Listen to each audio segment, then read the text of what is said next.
The first episode of Elusive Samurai did a really amazing job of taking that old style animation that you would typically see from samurai animes back in the day and upgrading it to a more modern era and just having the nice overall quality to it. Now, there were some scenes here and there in terms of animation where it kind of wasn't as good as you would expect it to be. Like, there were a couple scenes here and there where they would show a character out of focus and you can't really see their face. Like, they have no eyes, no nose, no mouth, it's just a head. But I think they did a pretty good job of it because there were other scenes where it was actually really well animated, while some scenes were kind of like, you could kind of tell where the budget went into it. And in terms of the story, it did a really good job of following the manga. So far with just the first episode, there hasn't been any real anime original scenes, which I kind of hope they do, because my biggest complaint about the Elusive Samurai manga was its pacing. It felt too quick. It went from being calm 1 second to something just completely and utterly insane. That's not necessarily a bad thing, because that's where the story begins. It begins with our protagonist Tokiyuki Hojo experiencing this massive tragedy, and that sort of paved the way for his journey. He started off with this massive loss, and his goal became clear. He was betrayed by one of his loyal retainers, Ashikaga Takauji, who had great ambitions that surpassed his honor. And so he betrayed his lord and sided with the enemy, and then invaded his own home, burning it to the ground, murdering anyone and everyone he could see. And that's where our story takes place. There's going to be a lot more to come, especially with the massive wars, all of the supporting characters joining up with Tokiyuki in order to help him achieve his goal and become his loyal retainers, as well as the signature goofy moments from the manga. Because for those of you who don't know this, the person who wrote the Elusive Samurai manga also wrote the Assassination Classroom manga. So, you know, they tend to have like really goofy elements in their stories while also having like very serious tear-jerking moments. And you're gonna see plenty of that in Elusive Samurai. This may be a little bit of a biased remark because I have already read the manga, but I genuinely think Elusive Samurai is one of the better mangas out there, but I still want to see some original content in order to expand the story a little more than the manga did, because as I said, the manga was really high paced. There's a lot of like world building and character developing moments that sort of got sped through, just so the story didn't drag on for the most part. It could also be because this manga is based on actual historical events. Hojo Tokiyuki was a real person who was supposed to inherit a shogunate before he got betrayed by one of his loyal retainers, Ashikaga Takauji. This is an actual historical period that the Japanese people would typically study in elementary school. It wasn't a major event that was heavily focused on in schools, but it's still something they learned. That could be the reason why this manga doesn't delve too heavily into character development and world building, because the Japanese community would have already known about that by this point. But of course, us Western audiences, we don't study a lot of Japanese history. We may study some major events like involving World War II or other modern stuff, but ancient Japanese civilization is not something we typically study. So that stuff goes over our heads, but still, that could be one of the main reasons why the story sort of sped through some of these events, because they assume the reader would already have some minor knowledge about it. So that is one negative thing about this series. We don't get a lot of development, but a positive side is the story doesn't drag on because they don't need to focus on the world building, because it's assumed you already know about what happened during this time period. And don't worry, that doesn't take away from the quality of the story, mainly because of our protagonist Hojo Tokiyuki. He is a very rare type of samurai. Typically when a samurai loses everything, they either go out fighting to the death or they committed honorable suicide. Hojo Tokiyuki was convinced that his destiny wasn't to die, it was to flee and live. And that's his specialty. His specialty is avoiding death.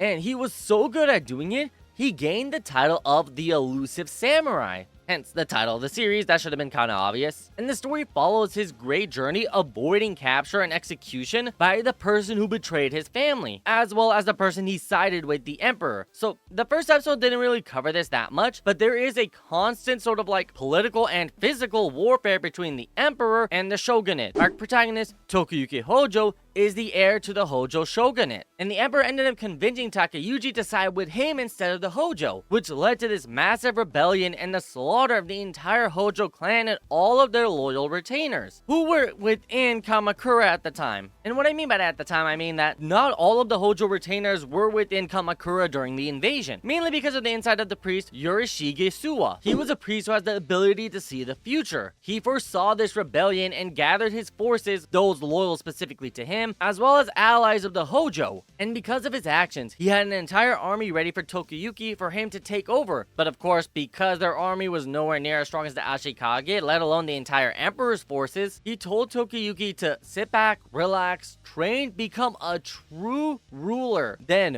when we're ready, we'll reveal your identity to everyone and have you lead your army back. And that's where the story is going to continue from. So hopefully they sort of like follow the manga and have Yorishige and Tokiyuki's relationship grow and develop over time. Hopefully they don't skip a lot of scenes because I felt the manga was already incredibly fast paced. I preferred if the anime added more anime original content and sort of slowly developed on what the manga already presented, and have the first season end on a major battle where Tokiyuki demonstrates his potential leadership. Of course, Tokiyuki is still a child, so it's gonna take him some time to grow and develop, whereas in the manga, they sped through a lot of his development because they wanted him to mature and start leading the army as soon as possible. I'm just worried the anime is gonna speed it up even more. As for the first episode, the animation quality, good, not great. Well, some scenes were great, some scenes were not. Story, followed the manga very closely. There was just like maybe a couple scenes here and there that may have been a little too graphic, but they also showed some incredibly graphic scenes within the anime, so I don't think that's an entire issue of itself. Could be they just didn't show those scenes because they were trying to save time. And the last point I wanted to make is that so far, this does seem like it's going to be a really good adaptation. I am excited to see the rest of this series. This is probably going to be one I'm going to see all the way through to the end, and hopefully not drop halfway through. And with that, I'd like to thank you all so much for watching. I truly appreciate it. A short video this time. I might be releasing a few more if you guys are interested. I'm not going to focus on all of the animes coming out this season,